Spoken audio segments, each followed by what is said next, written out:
to Humanities. I am Purva and आज की video में we will be covering our class 12th political science added topics.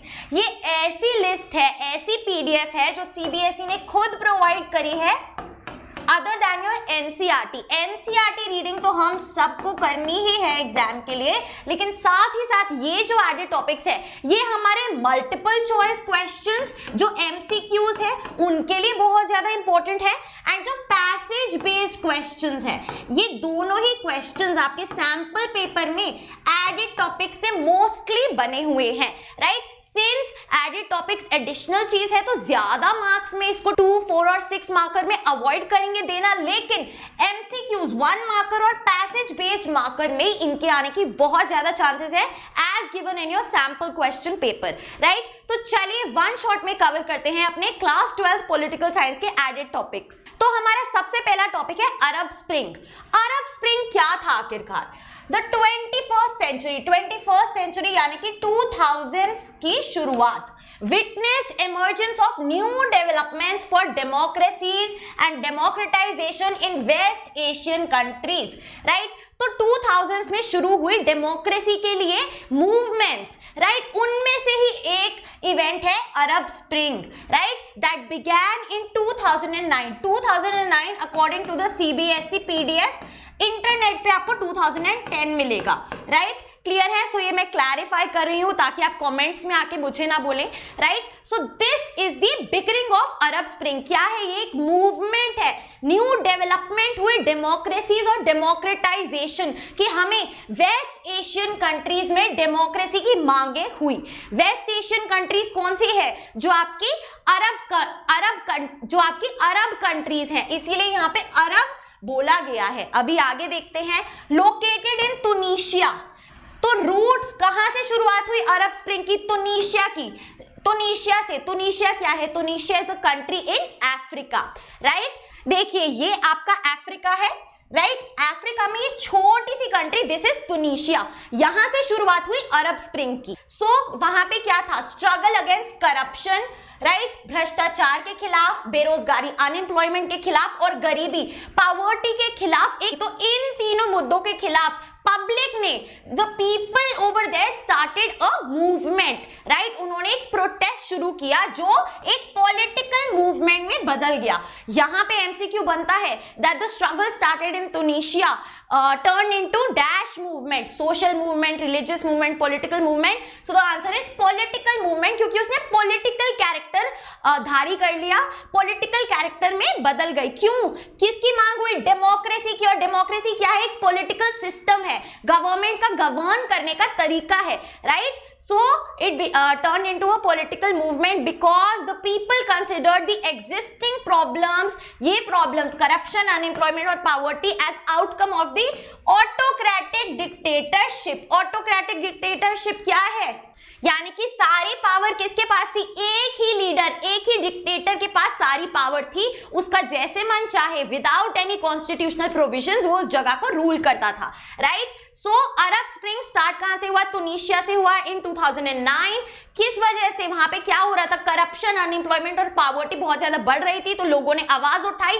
Political movement में कैसे बदले? क्योंकि लोगों ने डेमोक्रेसी के लिए मांग करी कि ऐसी गवर्नमेंट आए जहां पे हम लीडर चूज करें. क्लियर है? चलिए आगे चलते हैं.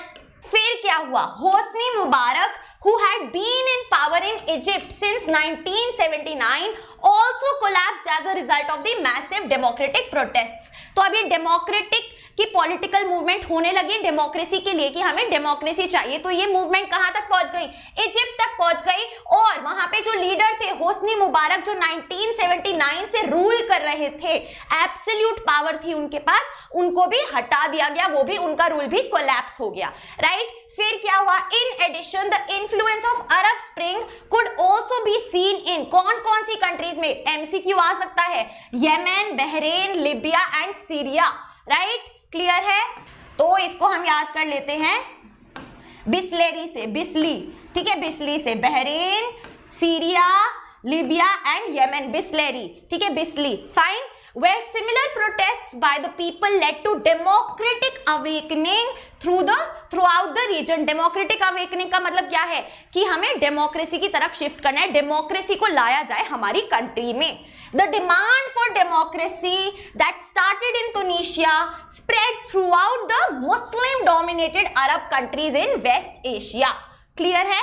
Perfect. So this was the Arab Spring. तो this is Tunisia, यहाँ से अरब स्प्रिंग शुरू होता है, राइट. फिर यहाँ हमने देखा इजिप्ट में भी उसका डेमोक्रेटिक अवेकनिंग होती है, फिर लीबिया में, राइट. और फिर this is your West Asia, right. यहाँ पे अरब कंट्रीज है एंड अल्टीमेटली यहां तक भी ये पहुंच जाती है, राइट. चलिए, now moving on to BRICS. ये सारे न्यू सेंटर्स ऑफ पावर के एडेड टॉपिक्स है, राइट. ब्रिक्स आपका सैंपल क्वेश्चन पेपर में पैसेज बेस्ड क्वेश्चन के थ्रू पूछा गया है, राइट. एक पैसेज दे दिया है और फिर 4 से 5 एमसीक्यू दे दिए गए हैं. The term BRICS refers to Brazil, Russia, India, China and South Africa. तो बी से ब्राजील, आर से रशिया, आई से इंडिया, सी से चाइना एंड एस से साउथ अफ्रीका. क्लियर है. पहले ये ब्रिक था, कब फॉर्म हुआ? 2006 में फाउंड हुआ in Russia. Very important MCQ के लिए. फिर ये ब्रिक्स कब बना? BRIC turn into BRICS after the inclusion of South Africa. जब साउथ अफ्रीका भी आ गया in its first meeting in the year 2009. तो ये 2009 में हुआ जब इनकी पहली मीटिंग हुई. क्लियर है, राइट. ये कीवर्ड्स है, एमसीक्यू के लिए आ सकते हैं. आगे चलते हैं. द की ऑब्जेक्टिव्स, क्या मेन ऑब्जेक्टिव है, राइट, मेन मोटिव है ब्रिक्स का, are primarily number 1 to cooperate and distribute mutual economic benefits. Cooperation करें और जो इकोनॉमिक बेनिफिट्स है उसको हम म्यूचुअली डिस्ट्रीब्यूट करें अमंग इट्स मेंबर्स. बिसाइड्स, दूसरा क्या है? Non interference in the internal policies of each nation and mutual equality. तो हम इकोनॉमिक कोऑपरेशन होगी, राइट, जिसमें म्यूचुअल डिस्ट्रीब्यूशन होगा इकोनॉमिक बेनिफिट्स का, कैपिटल का. जो भी आप अगर एक फ्री ट्रेड जोन बना रहे हैं या फिर आप कैपिटल शेयर कर रहे हैं. क्लियर है. नॉन इंटरफेरेंस हो गया, आप किसी भी इन 5 कंट्री में से दखल अंदाजी नहीं करेंगे उनकी इंटरनल पॉलिसीज में. एंड म्यूचुअल इक्वालिटी होगी, एक दूसरे को इक्वली ट्रीट करेंगे. क्लियर है. The 11th conference of the BRICS concluded in Brazil in 2019, chaired by Brazilian President Jair Bolsonaro. Very, very, very important. आगे चलते हैं. Moving on to subunit Russia. Russia has been the largest part of the former Soviet Union even before its disintegration. ये हम सबको पता है. Russia became the successor of USSR, right? After the dissolution of USSR in late 1980s and early 1990s, to be precise in 1991, Russia emerged as a strong successor of USSR, right? Russia's GDP is currently 11th in the world. Clear है? चलो, तो ये economic power है. Gross domestic product कितना है इसका country world wide? 11th position पे है इकोनॉमिकली. आगे चलते हैं. Russia has reserves of minerals, natural resources and gases that make it a powerful country in global world. तो इससे क्या होता है?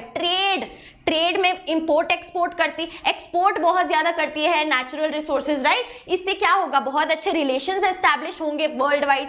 इन addition Russia is a nuclear state. Nuclear weapons है, न्यूक्लियर आर्सेनल है रशिया के पास with a huge stock of sophisticated weapons. Sophisticated यानी कि बहुत high end nuclear weapons, right? Russia is also a permanent member of the United Nations Security Council called the P5. Permanent 5 members कौन से हैं? फटाफट से कमेंट करके बताओ. Moving on to subunit India. The 21st century, India is being in the 21st century, India is being seen as an important emerging global power, right? India भी एक उभरती हुई कंट्री देखी जा रही है अब. The world is experiencing the power and rise of India in a multi dimensional way.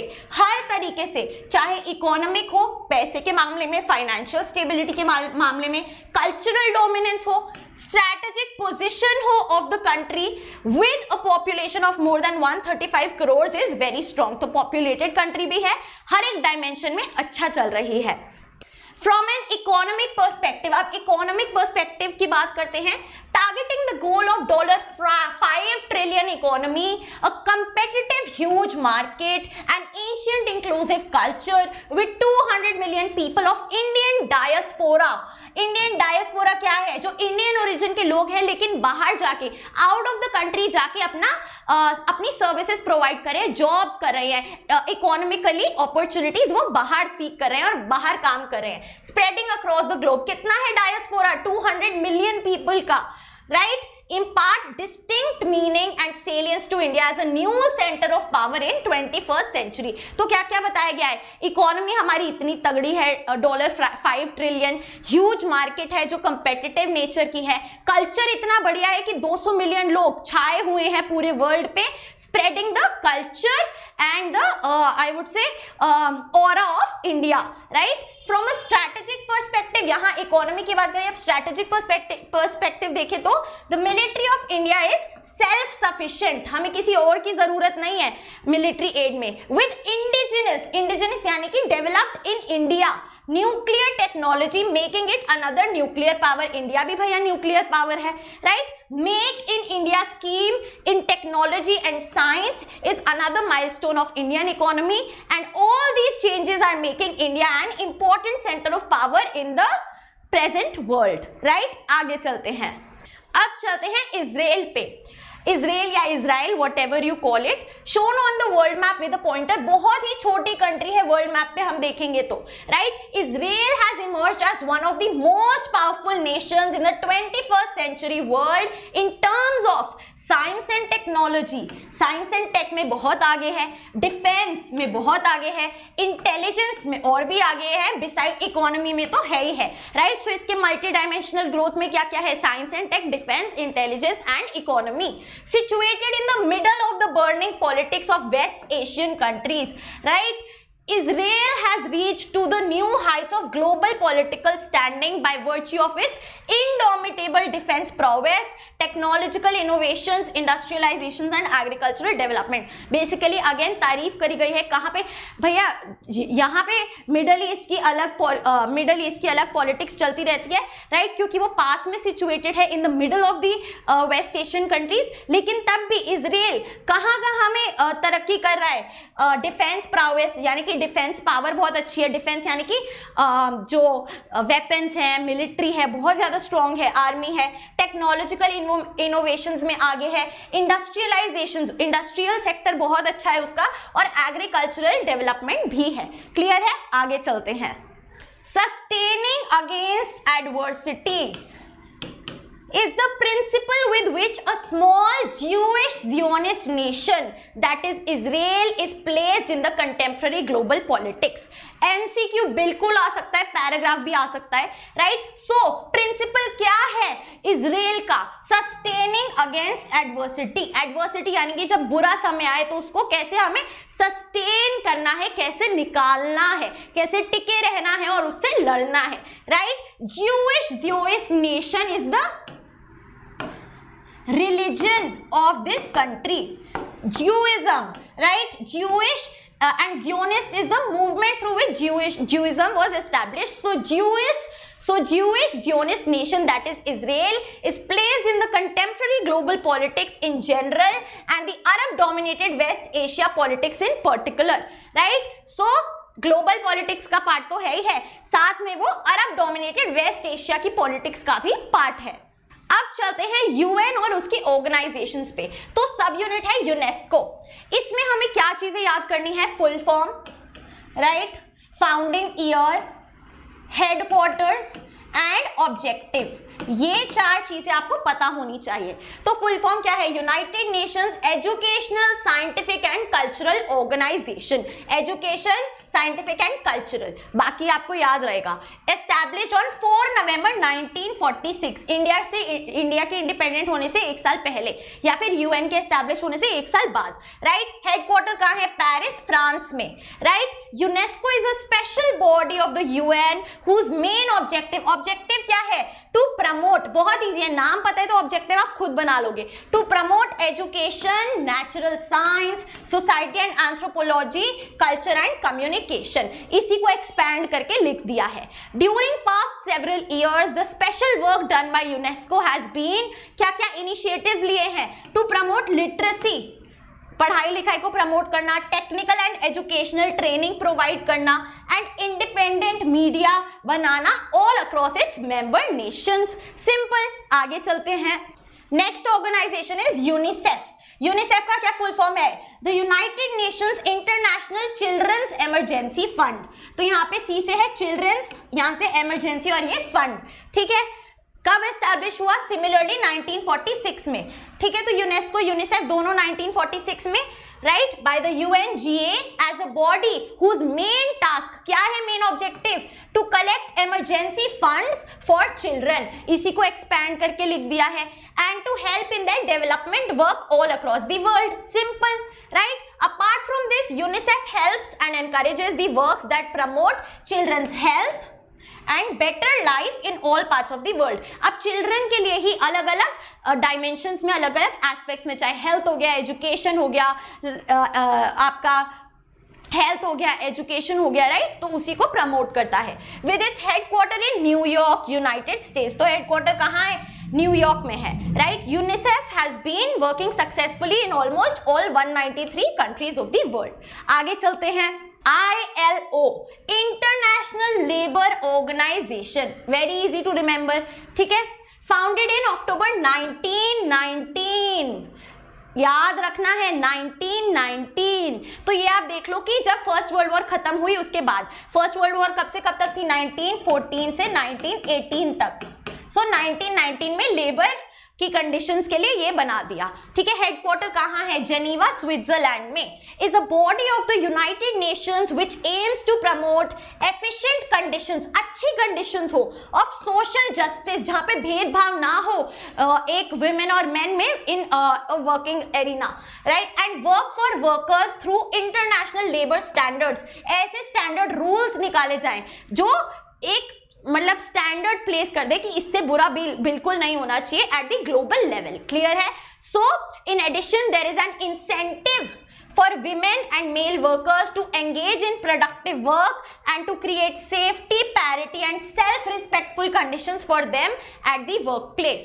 Incentive यानी कि आपको benefit मिलता है अगर आप इससे abide करें तो, right? So basically for the better working conditions provided to the labor in all over the world. तो ILO establish किया गया। आगे चलते हैं। वेरी इंपॉर्टेंट, सिक्योरिटी वाले चैप्टर में हमने पढ़ा टेररिज्म के बारे में, इस पे भी क्वेश्चन आया है, सैंपल क्वेश्चन पेपर में। सो टेररिज्म का मतलब क्या है? Terrorism refers to systematic use, number 1, of brutal violence, number 2, that creates an atmosphere of fear in society, number 3, it is used for many purposes, very prominently the politico-religious purposes, number 4। तो terrorism की बात आई तो systematic तरीके से use कर रहे हैं, किस चीज का? ब्रूटल वायलेंस का, है ना। वायलेंस जब तक नहीं होगा तब तक टेररिज्म नहीं होगा। बम फेंकना, है ना, वो एक वायलेंस है, right. Fear in the society, उस सोसाइटी में, उस कंट्री में फियर फैलाने के मोटिव से। और क्या होता है, मेन पर्पस क्या है? उनके जो पर्पस होते हैं या तो पॉलिटिकल होते हैं, वो चाहते हैं वो गवर्नमेंट हट जाए या कुछ उनका जो मोटिव है वो पूरा हो जाए, या रिलीजियस, राइट। सो पॉलिटिको रिलीजियस पर्पसेस दोनों को कंबाइन कर दे, मोस्टली ये पर्पस होता है टेररिज्म फैलाने का, राइट। आगे चलते हैं। So there could be 3 broad meanings of terrorism। 3 तरीके से हम टेररिज्म को समझ सकते हैं। सबसे पहले systematic use of terror, often violent, specially as a means of coercion. Coercion यानी कि किसी को फोर्स करना, ब्लैकमेल करना, है ना, ये कर दो वरना मैं क्या कर दूंगा, तुम्हारी कंट्री पे बम फेंक दूंगा, right. Violent acts which are intended to create fear यानी कि terror, are perpetrated for a religious, political or ideological goal and deliberately target or disregard the safety of non-combatants. Mainly जो target होते हैं वो civilians होते हैं, right? जो citizens है उस country के, innocent peoples, non-combatants यानी कि non-army men और non-military men, right? Acts of unlawful violence and war. ठीक है? So this is the broad meaning of terrorism. There is not a single nation in the world that does not suffer from terrorism. हर कोई terrorism face करता है. Although some countries have tried to divide terrorism. Terrorism को define करने के लिए एक good terrorism बोला, एक bad terrorism बोला, लेकिन इंडिया हमेशा कहती है terrorism चाहे गोल कुछ भी हो, terrorism in general बहुत बुरा है. So we don't believe in this distinction. India's current Prime Minister Narendra Modi has also clarified that terrorism cannot be divided into good or bad. It is a global problem and should be combated collectively. सबको साथ मिलके इस problem के साथ deal करना चाहिए, right? So ये कौन सी कैटेगरी में फॉल करेगी, ट्रेडिशनल या फिर नॉन ट्रेडिशनल सिक्योरिटी में? फटाफट से बता दो. Moving on to our book 2, Patel and national integration. So what was the role of Sardar Vallabhbhai Patel in uniting India? The first deputy prime minister and home minister of India, Sardar Vallabhbhai Patel, emerged as a major leader of the freedom movement, right? जो हमारा nationalist struggle था उसमें वो बहुत अच्छे leader थे और हमेशा forefront में रह रहे थे, especially in the Kheda Satyagraha of 1918 and the Bardoli Satyagraha of 1928, जब peasants के साथ उन्होंने ये लड़ाई लड़ी. At the time of independence, the problem of integration of princely states was a big challenge for the national unity and integrity of India. We all know that the British India was divided into two parts, British Indian provinces and princely states. Princely states were ruled by the prince and indirectly by the Britishers, right? So ये princely states को भी India का part बनाना था, तो उन्हें convince करना था कि आइए आप इंडिया के साथ जुड़िए instead of going with Pakistan or becoming an independent country. Under such difficult times, Sardar Patel undertook the daunting tasks of uniting all 565 princely states of India. कितनी princely states थी? 565. He is known as an Iron Man of India. Patel's approach to the question of the merger of princely states into independent India was very clear, right? उनकी approach बहुत clear थी कि कैसे इनको India का part बनाना है. He was not in favor of any compromise with the territorial integrity of India. वो चाहते थे कि सारी ही इंडिया का पार्ट बने, हम further नहीं चाहते इंडिया डिवाइड हो. By his political experience, number 1, उन्होंने अपना पॉलिटिकल एक्सपीरियंस यूज किया जो फ्रीडम स्ट्रगल के दौरान भी काम आया. डिप्लोमैटिक प्रोवेस, जो उनके पास डिप्लोमैटिक स्किल्स थी, राइट? डिप्लोमेसी की कि कैसे टैक्टिकली सब कुछ मैनेज करना है. एंड फोरसाइटेडनेस, आगे का देखना, right? Out of India's 565 princely states, many had already given their consent to merge with India even before achieving the independence. Clear है? आगे चलते हैं. कौन सी princely states के साथ problems I? Sardar Patel faced key challenges of integration from 3 states, Hyderabad, Junagadh and Kashmir. साथ में मणिपुर भी था, right? क्लियर है? और जूनागढ़ में क्या हुआ? प्लेबिसाइट हुआ था, राइट? हैदराबाद में हमने डिटेल में पढ़ा है, कश्मीर में भी पढ़ा है, मणिपुर में भी पढ़ा है, राइट? चैप्टर 1 में, बुक 2 में. It was under his leadership that Indian forces compared Hyderabad and Junagadh to merge with India, right? Keeping well versed with Pakistan's intention from Jinnah's divisive two-nation theory, Sardar Patel's opinion on Kashmir was different from others. Like Hyderabad, वो चाहते थे कश्मीर भी India के साथ integrate हो जाए through military operation. जैसे हमने मिलिट्री सपोर्ट दिया था हैदराबाद में और फिर सप्रेस कर दिया था, सरेंडर कर दिया था हैदराबाद के निजाम की फोर्सेस को, ऐसे ही हम कश्मीर में भी कुछ करें मिलिट्री ऑपरेशंस के साथ. But due to various reason Sardar could not succeed in integrating Kashmir fully with India, जिसका अभी तक कॉन्सिक्वेंस हम फेस करते हैं. However, Sardar will always remain as an astounding leader who combined in himself the features of a true nationalist, catalyst and realist. इसीलिए उनको क्या बोला जाता है? NCR in Indian political history. Nationalist, वो एक नेशनलिस्ट थे, राइट? नेशनलिज्म की बहुत भावना थी उनमें. कैटलिस्ट यानी कि उन्होंने हेल्प किया इंडिया को यूनिटी अचीव करने में, सो ही बिकेम अ कैटलिस्ट, एक हेल्पर बन गए, एंड रियलिस्ट, वो हमेशा real ideologies, real practical solutions में मानते थे। परफेक्ट, आगे चलते हैं। Moving on to NITI Aayog, बहुत ज्यादा इंपॉर्टेंट टॉपिक है, एमसीक्यू आया हुआ है। After independence, a planning commission based on socialist model was formed for the planned development of India. ये कब बना था? 1950 में प्लानिंग कमीशन बना, राइट? क्लियर है? In the era of globalization, especially in the 21st century, it was becoming ineffective. जो उस 1950 में बना था वो 2000 में 50 साल बाद कैसे यार चेंज को अडेप्ट कर पाएगा और अच्छे से हेल्प कर पाएगा गवर्नमेंट को? सो वो इनइफेक्टिव हो रहा था और इररेलेवेंट हो रहा था in the contemporary time, in the present time, particularly in terms of coping with the pressing challenges of development, क्योंकि अब डेवलपमेंट के challenges चेंज हो गए थे। Hence, during his Independence Day speech on 15th August 2014, the Prime Minister of India, Narendra Modi, talked about the abolition of Planning Commission. कब? August 15th, Independence Day 2014 को। NITI Aayog was constituted in place of Planning Commission on 1st January 2015। तो planning commission की जगह कौन सी organisation आ गई? NITI Aayog, with the objective of providing the necessary and technical advice to the union government regarding policy making at the central and state level। तो नीति आयोग क्या करता है? Advice देता है यूनियन गवर्नमेंट को रिगार्डिंग पॉलिसी मेकिंग की कैसी पॉलिसीज बनाई जाए, जो भी उसमें इनपुट हो at the central and state level. Clear है? Perfect. The prime minister of India is the ex officio chairman of NITI Aayog. Very important, ex officio chairman of NITI आयोग।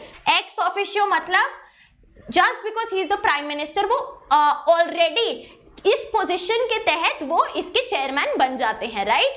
एंड ही अपॉइंट्स, कौन? Prime minister of India appoints the vice chairperson of NITI Aayog. Clear है? The first vice chairperson of NITI Aayog was Arvind Panagariya. Arvind Panagariya important है। Doctor Rajiv Kumar is the current vice chairperson of NITI Aayog. Clear है? Very good. आगे चलते हैं। To harmonise the interests of national security and economic policy and to prepare strategic and long term framework of policy and programme, NITI Aayog mainly acts as a think tank of the union government. Dash acts as a think tank of the union government, it is NITI Aayog. वो क्या करता है? National security, economic policy, long term framework हो policy का, ये ensure करता है by adopting a bottom up approach. Another keyword, कौन सी अप्रोच? Bottom up approach. The NITI Aayog acts in the spirit of cooperative federalism as it ensures equal participation of all states in the country. कि पहले हम state level से शुरू करें, फिर हम सेंट्रल या फिर यूनियन लेवल पे जा रहे हैं। क्लियर है? कोऑपरेटिव फेडरलिज्म यानी कि स्टेट और सेंटर की कोऑपरेशन, अच्छे से डिवीजन ऑफ पावर से कोई लड़ाई झगड़ा नहीं है। दिस इज नीति आयोग। इंडिया फॉरेन पॉलिसी के अंदर इंडिया इजराइल रिलेशंस का एड ऑन हुआ है। बहुत सिंपल है, बहुत बेसिक है। Nearly 45 years after independence, due to various reasons, India's foreign policy with Israel remained largely unexplored, notwithstanding the two nations gaining independence from British colonial rule in 1947 and 1948 respectively। तो क्या बोला गया है? दोनों India और Israel ने British से आजादी पाई। कब? इंडिया ने 1947 में और इजराइल ने 1948 में, राइट? लेकिन तब भी 45 years तक इनके बीच में कोई डिप्लोमेटिक रिलेशंस नहीं थे, कोई फॉरेन रिलेशंस, फॉरेन टाइज नहीं थे। दो historical and cultural ties between India and Israel have gone back from times immemorial, वो तो हमेशा से ही है, historic और cultural ties। लेकिन diplomatic relations formally developed between the two after the opening of Israeli embassy in India in 1992। जब India में Israel की एम्बेसी खुलती है 1992 में, तब जाके इनके बीच में फॉर्मल डिप्लोमेटिक रिलेशंस एस्टैब्लिश होते हैं। Relations between the two democratic Nations further intensified जब क्या हुआ? Visits of the two heads of government in 2017 and 2018 होती है, जब दोनों कंट्रीज के लीडर्स एक दूसरे की कंट्री को विजिट करते हैं. The two nations have started cooperation in various fields like cultural exchange, security and defence, counter terrorism, space research, water and energy and agricultural development. So this is about India and Israel relations. India's nuclear programme में थोड़े से updates add हुए हैं which are very important. India's nuclear policy has always been peace oriented. हमने क्या बोला जब हमने न्यूक्लियर वेपन्स को लॉन्च किया कि पीसफुल पर्पसेस के लिए है. Whose clear impression is reflected in the policy of no first use, कि हम कभी भी पहले यूज नहीं करेंगे अपने न्यूक्लियर वेपन्स को. But in view of the contemporary regional security challenges, यानी कि आज के टाइम में, कंटेम्प्रेरी समय में, the present government, the Modi government has made it clear that the policy of no first use can be reviewed and changed. हम इसको change कर सकते हैं एज एंड व्हेन हमें लगे कि जरूरत है, in consonance with India's regional and national security depending on our security threat, right? In addition, India is committed to ensuring its membership in the nuclear supplies group and opposing partisan and unjust nuclear treaties like CTBT and NPT, right? Clear है? Perfect. आगे चलते हैं. Moving on to Jayaprakash Narayan and total revolution. So JP Narayan is known for 3 key contributions. सबसे पहला fight against corruption, भ्रष्टाचार के खिलाफ लड़ना. Principle of communitarian socialism. Communitarian socialism यानी कि welfare of all. And he believed in community as a whole owns the resources, private ownership में नहीं. चैंपियनिंग ऑफ द टोटल रेवोल्यूशन, कि हर एक स्फेयर में टोटली चेंज आए. देखते हैं कैसे. Jayaprakash Narayan was the first leader in post independence India who undertook a tirade against corruption and through the participation of youth, particularly in Gujarat and Bihar. जो गुजरात और Bihar movements थी जो हमने इमरजेंसी के बैकग्राउंड में पढ़ी, right? These are an example of voicing against corruption, right? He advocated the office of Lokpal. उन्होंने किसको सपोर्ट किया कि ऑफिस ऑफ लोकपाल बनाया जाए अगेंस्ट करप्शन, राइट? ये एक कमिटी है, ये कमीशन है जो करप्शन पे चेक रखे, right? His principle of communitarian socialism views India as a society of communities encompassing 3 की लेयर्स, कम्युनिटी, रीजन एंड राष्ट्र, all combining together as an example of true federalism. तो पहले बेसिक लेवल पे community है, फिर reason आता है, इलाका आता है, और फिर नेशन आता है, राष्ट्र आता है, राइट? सो ये तीनों चीजें जब मिल जाती हैं तो एक ट्रू फेडरेशन की एस्टैब्लिशमेंट होती है. Based on the above principles, JP Narayan advocated यानी कि supported transformation of individual, society and state through his call for total revolution. कि पहले इंडिविजुअल चेंज होगा, एक इंसान, आप खुद चेंज होंगे, तभी क्या होगी, पूरी सोसाइटी चेंज होगी, एंड तभी क्या होगा, पूरा नेशन चेंज होगा, राइट? क्लियर है? His call for total revolution sought to encompass moral, cultural, economic, political, educational and ecological transformation. हर एक स्फेयर में multi-dimensional transformation. His political transformation included, अब सिर्फ political transformation की बात करें तो the right to recall, the importance of village और मोहल्ला समितिज in democratic politics, and his call for ऊपर के लोग to join political struggle for clean politics in the country. right to recall क्या है? अगर फॉर एग्जाम्पल लोगों ने एक सरपंच को इलेक्ट किया, अब उनके पास ये राइट हो कि वो मिलके उसको हटा भी सके before his term is over, तो that is right to recall होनी चाहिए. द इंपॉर्टेंस ऑफ विलेज और मोहल्ला समिति, इसकी एकदम लोकल लेवल का पार्टिसिपेशन होना चाहिए डेमोक्रेसी में. एंड जो ऊपर के लोग हैं, जो अपर मोस्ट लोग हैं, वी कैन से जो राइटेस्ट पीपल है, रिच पीपल है, एजुकेटेड पीपल है, उन्हें पॉलिटिकल स्ट्रगल ज्वाइन करना चाहिए. For clean politics without corruption participate करना चाहिए. The essence of transformation according to JP Narayan revolves around man, Who could be the real catalyst for change in India?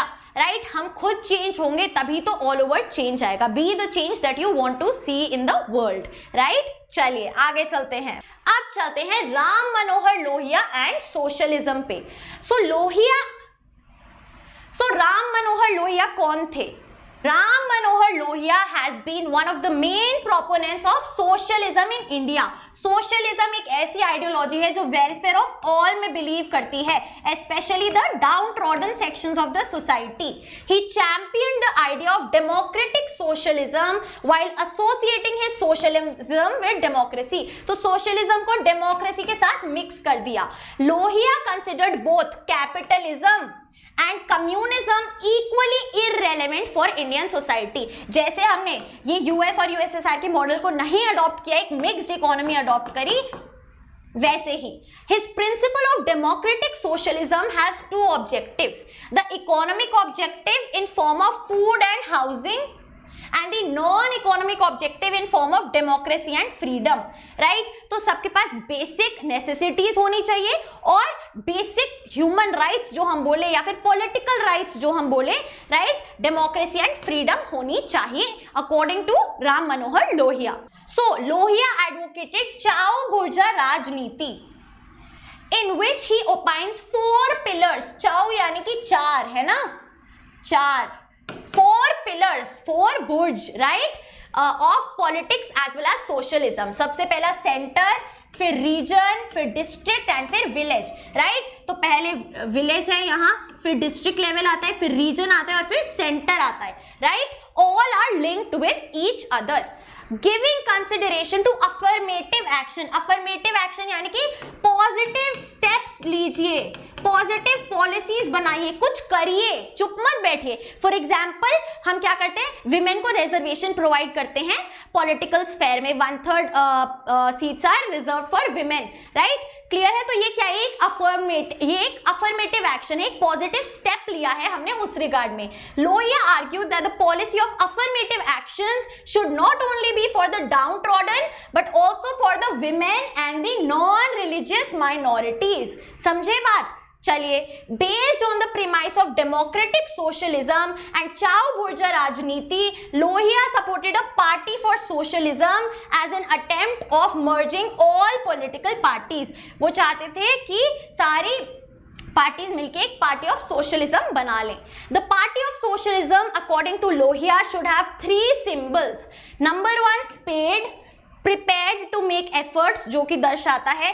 Number 2 vote, power of voting. And number 3 prison, willingness to make sacrifices. Clear है, आगे चलते हैं. Moving on to another leader, Deen Dayal Upadhyaya and integral humanism. ध्यान से सुनना. Pandit Deen Dayal Upadhyay was a philosopher, sociologist, economist and politician. The philosophy presented by him is called integral humanism, which was intended to present an indigenous social economic model. एक ऐसा socio economic model जो India में ही specifically developed हो, in which human being remains at the centre of development. Integral humanism, भाई इंसान main part है इस आइडियोलॉजी का. The aim of integral humanism is to ensure dignified life for every human being while balancing the needs of individual and society. Main किसकी अच्छी condition होनी चाहिए, individual की, और साथ साथ सोसाइटी और इंडिविजुअल का बैलेंस बना रहना चाहिए. It supports sustainable consumption of natural resources so that those resources can be replenished and used by the next generation. Right, sustainable तरीके से यूज करो रिसोर्सेज को ताकि हमारी जो आने वाली जनरेशन है वो भी उनका फायदा उठा पाए. Integral humanism enhances not only political but also economic and social democracy and freedom. As it seeks to promote diversity, it is the best suited for a country as diverse as India. ज़्यादा depth में नहीं जाना है, घबराना नहीं है, जो लिखा है बस समझ लो, that is it. The philosophy of integral humanism is based on the following 3 principles. 3 principles हैं इस philosophy के. Number 1, primacy of whole, not part. Right? कौन है इंपॉर्टेंट? प्राइमेसी यानी कि priority of whole. Right, primacy of whole not part, पूरे तरीके से प्रायोरिटाइज करना सोसाइटी को. सुप्रीमेसी ऑफ धर्म, धर्म क्या है, अब उस डिटेल में नहीं जाएंगे, बस समझ लो, देख लो। And autonomy of society, society को इंडिपेंडेंस मिले, ऑटोनॉमी हो उसके पास खुद डिसीजंस लेने की। Pandit Deendayal Upadhyaya opposed both western capitalist individualism and Marxist socialism, दोनों के अगेंस्ट थे, right. According to Deendayal Upadhyaya, capitalist and socialist ideologies only consider the needs of human body and mind, so they are based on materialistic purpose, whereas spiritual development is equally considered important for the complete development of human being। ये है primacy of whole, कि पूरे human being की all over development, right, which is missing in both capitalism and socialism, क्योंकि वहाँ पे spiritual development की बात नहीं हो रही है, सिर्फ materialistic purpose fulfill हो रहा है, जहाँ human body और mind की needs देखी जा रही हैं। Basing his philosophy on internal conscience, जो आपका मन कहता है, जो आपकी सोच कहती है, right, pure human soul to be called chiti, right, the soul, right, this is called chiti, right. Deendayal Upadhyaya envisaged a classless, जहां पे कोई क्लास डिस्ट्रीब्यूशन ना हो, कास्ट ना हो, casteless and conflict free social system, clear है, right. Deendayal Upadhyaya advocated Indianisation of democracy, कि democracy को इंडिया की तरह अडॉप्ट किया जाए, इंडियनाइजेशन करी जाए उसकी, particularly with a focus on economic democracy, economically developed हो, पीपल इंडिपेंडेंट हो। For him decentralisation and swadeshi are the foundation of economic democracy. Decentralisation यानी कि जो पावर है सेंटर से हटके क्या है, लोगों के पास भी आए, सेंट्रल यानी कि यूनियन गवर्नमेंट के पास फोकस ना हो, राइट, कि सारी पावर एक ही सेंटर के पास है। Swadeshi, nationalism, right. His philosophy broadly revolved around the principles of अर्थयाम, which states that both the absence and prominence of artha यानी कि meaning lead to the destruction and denigration of dharma, which is so central to integral humanism। ज्यादा घुसने की जरूरत नहीं है, क्योंकि ये इतना फिलोसफिकल है कि 4-5 किताबें पढ़नी पड़ेंगी इसको समझने के लिए, रीड कर लो, काफी है। अब बात करते हैं डेमोक्रेटिक अपसर्जेस की। Increasing participation of people in the democratic politics of the country is broadly characterised as democratic upsurge. जब लोग भारी मात्रा में पार्टिसिपेट करते हैं डेमोक्रेटिक पॉलिटिक्स में, तो उसको डेमोक्रेटिक अपसर्ज बोला जाता है। Based on this principle, social scientists have characterized 3 democratic uprising in post independence history of India। 1947 के बाद से ऐसी 3 डेमोक्रेटिक अपराइजिंग्स हुई है जहां पे लोगों ने भारी मात्रा में पार्टिसिपेट किया है। सबसे पहली first democratic upsurge could be attributed from the 1950s till 1970s। तो फर्स्ट डेमोक्रेटिक अपसर्ज कब से हुई, 1950 से लेके 1970 तक, which was based on the participation of Indian adult voters to the democratic politics both at the center and in states, कि जब लोगों ने actively वोट किया है political system में। falsifying the western myth that the success of democracy requires modernization, urbanization, education and access to media। हमने क्या prove किया कि successful holding of elections of both Lok Sabha and legislative assembly, दोनों centre और state पे, all across India, जो हमारा principal है ऑफ पार्लियामेंट्री डेमोक्रेसी, वो एस्टैब्लिश हो गया and it was the proof of India's first democratic upsurge. तो पहली अपसर्ज क्या है, 1950 से लेके 1970 तक लोगों ने भारी मात्रा में वोट किया, राइट, अपनी यूनिवर्सल एडल्ट फ्रेंचाइजी का इस्तेमाल किया। सेकेंड अपसर्ज देखते हैं। During the 1980s, the increasing political participation of the lower classes of the society such as SCs, STs and OBCs has been interpreted as second democratic upsurge by Yogendra Yadav. किसने ये point किया, योगेंद्र यादव ने, कि ये second democratic upsurge है जब lower classes आके vote कर रहे हैं, SCs, STs and OBCs। 1980s onwards book 2 में देखा है ना आपने, मंडल कमीशन का जो इशू है, right. This participation has made Indian politics more accommodative, more inclusive and accessible for these classes, right. Although this upsurge has not made any major change in the standard of living of these classes, कोई उनका standard of living बहुत change नहीं हो गया इस participation से, लेकिन especially Dalits, लेकिन the participation into organizational and political platforms give them the opportunity to strengthen their self-respect and to ensure empowerment in the democratic politics of the country, that they are participating as an active citizen. और बिल्कुल छोटे छोटे step से ही change आता है. The third democratic upsurge are the economic reforms. The era of liberalization, privatization and globalization from the early 1990s is attributed to the emergence of competitive market society encompassing all important sectors of economy, society and policy, thus paving way for third democratic upsurge. तो ये economic reforms ने पूरी country को economic level, society के level और political level पे भी impact किया है. The third democratic upsurge represents a competitive electoral market, जहां पे लोग क्या कर रहे हैं, मतलब लड़ रहे हैं इलेक्शंस में for being the leader and people are voting in large scale. So competitive electoral market है which is based not on the principle of survival of the fittest but rather than the survival of the ablest. जो सबसे काबिल है वो democratic politics में जीतता है. It underlines 3 shifts in India's electoral market. सबसे पहले फ्रॉम स्टेट टू मार्केट, यानी कि जो प्राइवेटाइजेशन हुआ, then from government to governance. Right, clear है कि पहले सारा पावर गवर्नमेंट के पास होता था, now governance,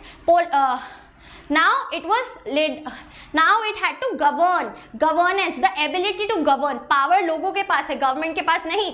from state as a controller to state as a facilitator. State एक मीडिएटर बन गया, वो कंट्रोल नहीं करता, वो बस एक माध्यम है टू कोऑपरेट. राइट, सो ये शिफ्ट बताए गए हैं. Moreover, the third democratic upsurge seeks to promote the participation of the youth, who constitute a significant chunk of Indian society and have emerged as the real game changers in view of their increasing electoral preference for both development and governance in India's contemporary democratic politics. किसका role होगा? Youth का, to promote the participation of youth, जो युवा है उनका.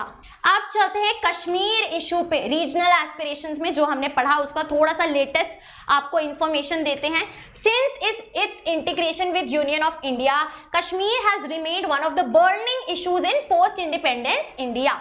The problem became more complicated when it accorded a special status in the constitution through Article 370 and Article 35A. 370 क्या बोलता है? That Jammu and Kashmir has special powers like having its separate constitution, constituent assembly, flag, है ना? New position for chief minister as prime minister and the governor as sadr-e-riyasat, and the non-enforcement of most of union laws. ठीक है, जो India के loss है mostly वो इधर implement नहीं होते थे बिकॉज ऑफ आर्टिकल 370. राइट, और 35A क्या कहता है कि स्पेशल सिटीजनशिप राइट्स है जो पीपल कश्मीरी हैं, prohibiting the non Kashmiri people from buying property in the state. Right, so ये 2 आर्टिकल्स इंपॉर्टेंट है for Kashmir. It was against the special status of state of Jammu and Kashmir that there was a clarion call for abrogation of articles 370. तो क्या हुआ? 370 और 35A article हटा दिया गया, repeal कर दिया गया.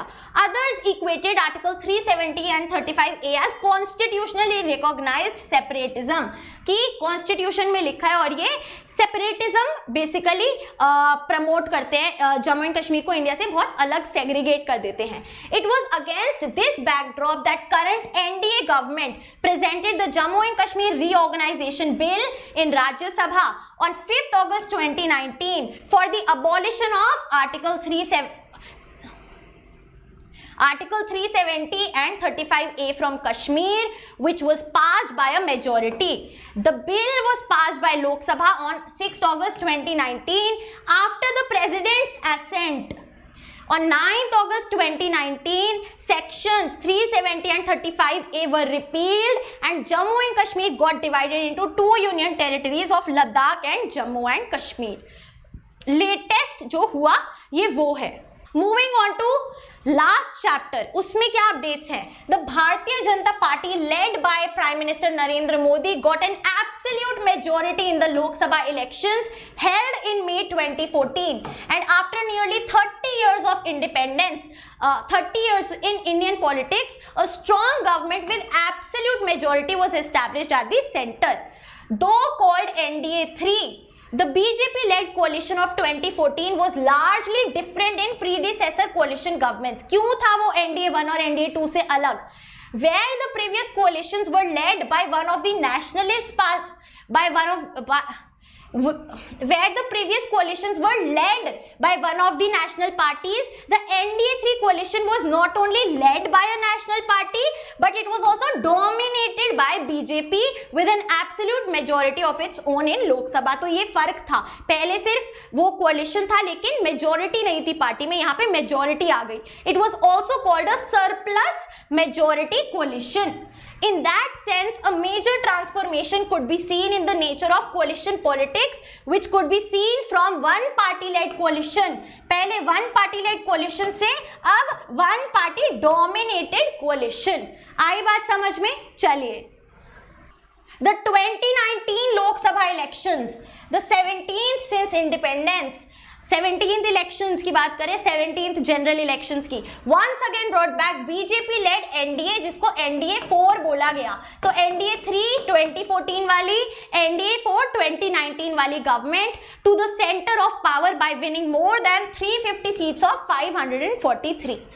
The BJP on its own won 303 seats in Lok Sabha, the biggest number any single party has won in the lower house in the Lok Sabha since 1984, when Congress swept the elections in the aftermath of Mrs. Indira Gandhi's assassination.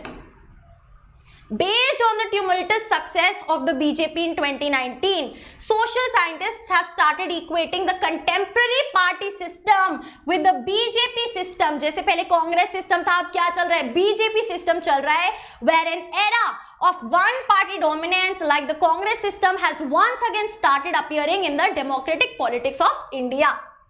Last topic, issues of development and governance. In addition to the schemes already existing, several socio-economic welfare schemes have been initiated to make development and governance accessible to the masses. तो कौन सी socio-economic welfare schemes है जो government ने चलाई हैं? प्रधानमंत्री उज्ज्वला योजना, स्वच्छ भारत अभियान, जन धन योजना, दीनदयाल उपाध्याय ग्राम ज्योति योजना, किसान फसल बीमा योजना, बेटी बचाओ बेटी पढ़ाओ, आयुष्मान भारत योजना एक्सेट्रा, और सारी आपको पता होंगी, right? All these schemes intend to take administration to the doorstep of the common man, right? By making the rural households, particularly the women, real beneficiaries of the central government schemes, right? कि जो citizens हैं उनके घर तक ही खुद पहुंचाया जाए, और जो असली beneficiaries है जिनको फायदा हो वो टारगेट है women, right? So these were the initiatives by the government, by the central government in particular, right? So we have finally completed our all added topics for class 12th political science. बहुत ज़्यादा helpful video है. इसके बाद हम बहुत ज़्यादा helpful video है. Sample question paper जब आप एनालाइज करेंगे तो आपको दिखेगा पैसेज बेस्ड और एमसीक्यू बेस्ड क्वेश्चंस मोस्टली इन्हीं टॉपिक से आ रहे हैं. So guys, that is it for our today's video. I hope you liked it, and if you did, please like, share and subscribe to the channel. You are at humanities. Happy learning. I will see you in the next video.